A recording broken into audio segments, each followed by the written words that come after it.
Boa noite a todos.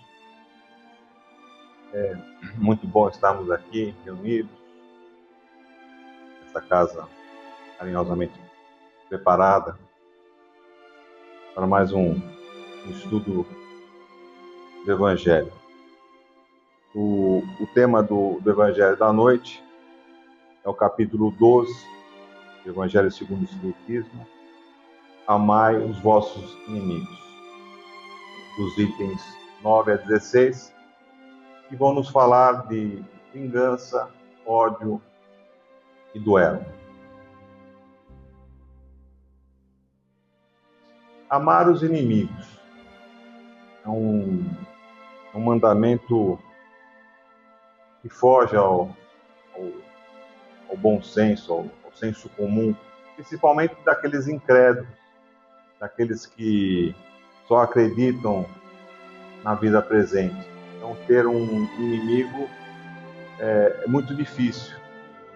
É um elemento que nos perturba, nos tira o sono, o repouso. E a gente imagina, deseja eliminar esse inimigo, se livrar desse inimigo. E surge aí o desejo de se vingar, pouco interesse tem de perdoar, né? A não ser para satisfazer o nosso orgulho, perdoar por perdoar. O perdão parece um sinal de fraqueza para esse tipo de pensamento. Mas para nós espíritas não é um pensamento correto, é uma visão mais ampla da nossa existência. Ela não se limita a essa existência. E que nós consideramos inimigos? Aquele que nos cria dificuldade, né? Nos cria um esforço considerável. São todos aqueles que nós não temos como amigos, não temos aquela convivência amistosa, não é aquela pessoa que temos o prazer de convidar para a nossa casa. Mas em relação a eles, né, o que Jesus nos convida? O próprio capítulo nos fala: amar, mas é difícil. Então o que ele pede é não revidar. Já que não conseguimos ainda amar com aquela intensidade que Jesus nos convida, ele convida a não revidar, não prejudicar esse desafeto, não ter nem pensamentos, nem desejos negativos, não pagar o mal com o mal. Isso só depende de nós. Por quê? Nós temos o quê? O livre-arbítrio. Nós somos senhores dos nossos destinos. Então podemos, com esse livre-arbítrio, minimizar esse sentimento de vingança, desse ódio, do confronto. O ódio e a vingança, ela ainda é um resquício, né, da nosso espírito primitivo, ainda nossa pouca evolução. Mas nenhum benefício nos dá o ódio e a vingança. Vamos imaginar o que aconteceria com o nosso corpo, né, com o nosso estômago, com o nosso coração, se ficássemos em constante ódio, em constante raiva, com esse desejo de vingança, 24 horas, estou exagerando, 7 dias. A própria ciência, a própria medicina nos fala o que acontece, né? Está nos mostrando os terríveis efeitos do rancor, do ódio. A própria ciência está mostrando isso e está nos mostrando que perdão é muito importante para a nossa saúde física. Tem uma frase do escritor chamado Jorge Luiz Borges, disse o seguinte: não odieis teu inimigo, porque se o fazes, és de algum modo seu escravo. O teu ódio nunca será melhor do que a tua paz. O teu ódio nunca será melhor do que a tua paz. E as propostas feitas por Jesus foram nesse sentido, em relação aos desafetos, né? Nos libertar desses pensamentos, nos tornar mais leves, nos oferecer um caminho do equilíbrio, da serenidade, e para nos ajudar, ele nos convida o quê? A orar para aqueles que nos ofendem. E na oração que Jesus nos ensinou, ele fala, né? Nos aconselha: perdoai as nossas ofensas, assim como nós perdoamos a quem nos tem ofendido. Assim nós somos perdoados na mesma medida em que perdoamos. E Jesus também falou: não julguem para não serem julgados. Porque na mesma medida em que julgarmos, seremos julgados. Em várias situações, Jesus nos convida ao quê? A sermos indulgentes, a perdoar, porque nós precisamos dessa indulgência. Nós devemos ter a consciência de que, e a humildade, que nós também erramos. Nós precisamos também do perdão dos outros, porque nós ferimos também os nossos semelhantes. É razoável entendermos ainda que é difícil esses ensinamentos de Jesus. Nós temos dificuldades, principalmente em relação aos inimigos. Então é difícil amar os inimigos? É dificílimo. Porém, nós não podemos pensar que Jesus está pedindo algo impossível, algo que nós não possamos alcançar. Claro que não. Não só esse ensinamento, mas como todos os ensinamentos de Jesus, eles são perfeitamente possíveis. Tanto que ele nos diz que nós poderíamos fazer aquilo que ele fazia. Ele está mostrando o caminho. E se fosse impossível, Jesus certamente não falaria: amai os vossos inimigos. O que Jesus está nos propondo é justamente isso, a libertação desses sentimentos ruins, desses sentimentos negativos. Ele quer que nossos pensamentos se afastem da mágoa, do rancor, do desejo de vingança, do ódio. Perdoar é sempre melhor. Deixa-nos mais livres, mais leves. E se por hora não é possível, no primeiro momento, perdoar, porque o perdoar é um processo, ele nos aconselha a não buscar a vingança. Ele nos sugere pequenos passos, pequenos esforços, convida a orar, a pensar bem, né?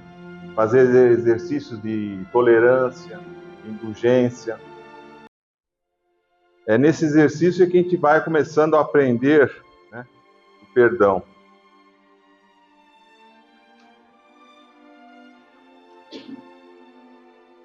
E quando nós estamos gastando energia, planejando coisas, sentimentos negativos, é um cobertor curto. Nós estamos deixando de fazer o contrário, o bem, o pensamento positivo. Ainda talvez não estejamos preparados para o perdão. O perdão precisa ser realmente sentido. O primeiro incentivo para o perdão é para nós. É uma questão até de autopreservação. Pois deixando de odiar, de tentar se vingar, ficar nesses pensamentos negativos, a gente vai melhorando a nossa saúde física, a nossa saúde mental. Isso só no aspecto até da medicina, da ciência. E, obviamente, isso vai refletir na nossa evolução espiritual. Então, amar os inimigos é não guardar ódio, nem rancor, nem ter para com eles desejos de vingança, é perdoar-lhes, sem pensamento oculto, o mal que nos causa e desejar-lhes o bem. A única coisa que Jesus nos pede ao amar os nossos inimigos é compreensão, é entender o próximo, é olhar e o outro, pensar por que ele errou, por que ele está fazendo isso. Ele também pode estar sofrendo, tendo dificuldade, está passando com algum problema na vida dele, como nós também passamos. É ver um pouco também da nossa existência, porque, por incrível que pareça, nós também erramos. E como que a doutrina espírita nos ajuda? Ela nos ajuda nos incentivando a caridade. A grande ensinamento é a caridade. Tanto é que o lema principal, né, divulgado é: fora da caridade não há salvação. Todos nós, de certo modo, temos inimigos, né? Até Jesus teve. Porque nós não teríamos inimigos. Mas no final o que importa é nós não sermos inimigos. E esse capítulo, esses itens, né, do 9 ao 16, são 8 mensagens dos Espíritos, que falam de vingança, ódio. E é interessante que dessas 8 mensagens, 6 são dedicadas ao duelo. Parece estranho, né, falarmos em duelo nos dias atuais. Será que ele ainda existe? Quer dizer, embora os duelos, como são narrados nesses itens, não sejam extremamente raros, né? Hoje em dia, existe a ideia do duelo, de uma forma metafórica, né? Os duelos modernos, né? Esses confrontos intensos que nós temos e pessoais, onde está em jogo não propriamente a vida física, mas sim a reputação da pessoa, a posição, as ideias, as crenças, status ou poder. Quer dizer, nesses duelos modernos continuam, né, defendendo esses bens, essas posições. E quais são as características desse duelo moderno, né, do duelo metafórico? Continua existindo uma oposição entre duas partes. As pessoas geralmente se importam muito com o resultado. Elas querem saírem vencedoras, saírem vitoriosas. Então há um desejo de ganhar a discussão, a competição, o confronto. Existe também um potencial ferimento. Não tanto físico, mas danos emocionais, danos da reputação, a carreira. Então a prática do duelo propriamente dito, como era no passado, é quase inexistente. Mas a essência do duelo ainda continua presente, né? O confronto direto, intenso, entre duas partes. Onde algo está vamos dizer assim, em jogo, em valor, né? Isso se manifesta de diversas formas. Hoje nós foram trocadas as espadas, né? Os duelos de espadas e de armas, nós trocamos por palavras, conversas no Facebook, nos argumentos, estratégias. Então, até através de cliques, né? Nós cancelamos pessoas, os comentários online. São todas formas dinâmicas de um duelo. Então, o duelo ainda permanece presente. E o que tem de comum entre vingança, ódio e esses duelos? Elas estão presentes o quê? O retribuir o mal por um outro mal. Principalmente estão presentes na vingança, no duelo, no ódio, estão presentes o egoísmo e o orgulho. São duas pedras de tropeço, né? São duas âncoras que estão atrapalhando, né, a nossa evolução.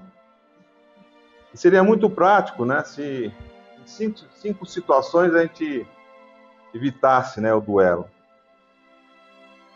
Seria quando estamos cansados, evitar ao máximo, né, o tiro, pensar um pouco, né, quando nós estamos nervosos, pensar um pouco, né, quando nós estamos tristes, quando nós estamos preocupados e quando nós estamos respirando. Também vale o conselho dado pela mãe de Chico Xavier. Tem um livro chamado Lindos Casos de Chico Xavier, e num desses casos tem o conselho da mãe, dada a Chico Xavier, né? Ele ensinou uma forma simples. Disse para o filho, né? Para terminar suas inquietações, ela falou, use a água da paz. E Chico, ele pensou que fosse um remédio e começou a procurar nas farmácias lá da cidade de Pedro Leopoldo. Aí não achou, entrou na capital, no Belo Horizonte. Passado algum tempo, ele falou, né, que não estava encontrando, falou para a mãe que não estava encontrando, né, esse remédio, né, a água da paz. E ela respondeu, não precisa, né, viajar para procurar essa água da paz. Você pode conseguir esse remédio na sua própria casa. Quando alguém lhe provocar irritações, pegue um copo d'água, tome um pouco e guarde um pouco na boca. Não jogue fora, não engula. Enquanto durar essa tentação de revidar, de responder, você fica segurando essa água, deixa ela. Essa é a água da paz. Aí Chico entendeu o conselho, percebendo que havia recebido mais uma lição de humildade e silêncio. Nós sabemos que no nosso dia a dia nós temos atritos mil, né? Na casa, no trabalho, na rua. E às vezes até sem motivo. Começa de uma coisa muito simples, sem motivo, até de forma impensada, mas ela acaba encadeando, criando raízes, né? Isso daí pode trazer aborrecimentos e às vezes demora para sanar. Rupturas, brigas, amarguras, arrependimentos. Por isso cortar o mal pela raiz, né? Logo de assim que aparecer, a gente eliminar essa e sempre se valer, quando possível, da água da paz. Por fim, o conselho que Jesus dá no começo do capítulo, que é retribuir o mal com o bem, ele pode ser um termômetro para a gente, para sabermos se nós estamos evoluindo ou não. Podemos usar esse termômetro para exame de consciência. Esse exame de consciência ele foi muito aconselhado por Santo Agostinho na questão 919A do Livro dos Espíritos. Usar se retribuir o mal com o bem. Nós estamos retribuindo as nossas situações com o mal ou com o bem? Diante do impulso da vingança, do ódio, nós estamos cedendo a esse impulso ou nós não estamos cedendo a esse impulso? Estamos escolhendo não se vingar, estamos escolhendo o perdão. E se ainda retribuímos o mal com o mal, ainda nós estamos em fase de evolução. E lembremos que Jesus não só pediu que amássemos a todos, né? Ele próprio vivenciou, ele não só falou, mas como deu prova dessa vivência. E sejamos inspirados a compreender cada vez mais esse ensinamento de Jesus. Que assim seja, graças a Deus.